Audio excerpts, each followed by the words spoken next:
माननीय Bahujan Samaj party Gondwana party के प्रत्याशी गोंडवाना गणतंत्र पार्टी और बहुजन समाज के संयुक्त गठबंधन के प्रत्याशी देवराबेन भलावी का जनसंपर्क जोरों से चल रहा है। उनके जनसंपर्क और जन समर्थन को देखकर कांग्रेस के गढ़ कहे जाने वाले छिंदवाड़ा में कांग्रेस को डर सता रही है, तो वहीं बीजेपी में भी सहमा हुआ है।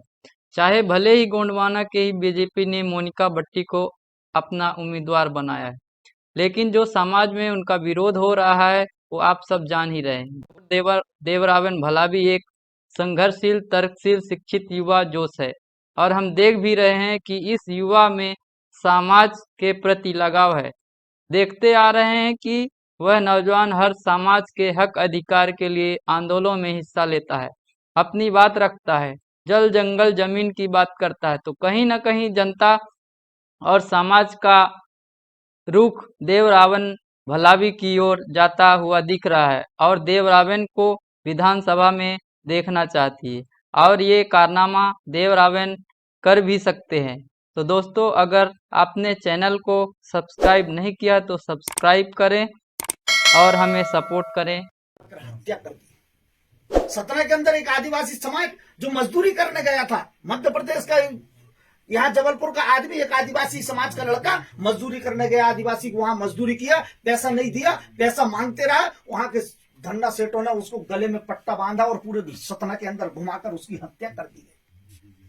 अरे आजादी के 76 वर्ष हो गए, कब तक हम अत्याचार सहेंगे? अरे दलितों के साथ भी वही हाल है। ऐसा नहीं कि आदिवासी भाइयों के साथ इन 76 वर्षों से अन्याय और अत्याचार इस मुल्क और धरती पर चल रहा है।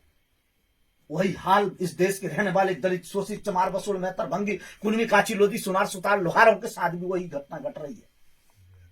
सबसे ज्यादा दलितों के साथ भी इस देश के अंदर भारतीय जनता पार्टी की जहां जहां इस देश के अंदर सरकार है, चाहे मध्य प्रदेश में, चाहे उत्तर प्रदेश में, चाहे उत्तराखंड में, जहां जहां कांग्रेस और भारतीय जनता पार्टी की सरकार है, हमारे अपने आदिवासी भाइयों के साथ जुल्म जास्ती की जा रही है, हमारे अधिकारों को छीना जा रहा है। आज जो जिस बदौलत हमारे अपने समाज के लोगों के साथ, आज बाबा साहब अंबेडकर के संविधान की बदौलत तुम्हें आरक्षण मिला है। बाबा साहब अंबेडकर के संविधान यदि नहीं होता इस देश के अंदर तो हमें वोट डालने का अधिकार नहीं होता। बाबा साहब अंबेडकर ने सन 1848 के पहले इस दलित शोषित समाज को वोट डालने का अधिकार दिया, तब से हम ये आदिवासी समाज वोट डाल रहा है, नहीं तो इसे वोट डालने का भी अधिकार नहीं था।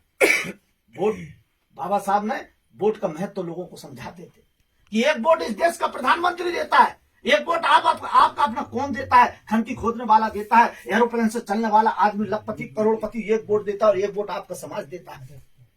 वोट इतना महत्वपूर्ण है। एक वोट से इस देश की सरकार बनती है, एक वोट से सरकार गिरती है। वन वोट वन वैल्यू, एक वोट की एक कीमत होती है। लेकिन हमारा समाज वोट से राजा बनते हैं।